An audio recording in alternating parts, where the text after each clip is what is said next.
Nung nag-walk out po sila, ano sabi nila? Nautakan ang majority, na gamit ang rules ng minority. Ang sabi nila, master ang play ni Senator Tito Sotto dahil alam niya yung rules. Nag-walk out sila dahil ayaw po nila na makaboto yung ilan naming mga kasama. Yun po, sa kanila mismo nanggaling yon. Objective ng walkout nila, sila ang maging majority.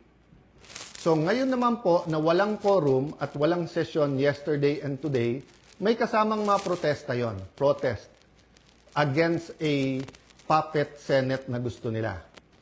But it is also a parliamentary tool to ensure na tuloy ang Blue Ribbon hearing sa Thursday.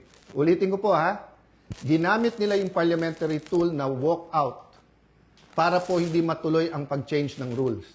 So ngayon po ang majority, ginagamit din po ang rules sa tama, morally, legally, to ensure na hindi agawin ang mga committees para po matuloy ang hearing ng Blue Ribbon sa Thursday at ang iba't iba pang mga importanteng hearing sa bawat committee.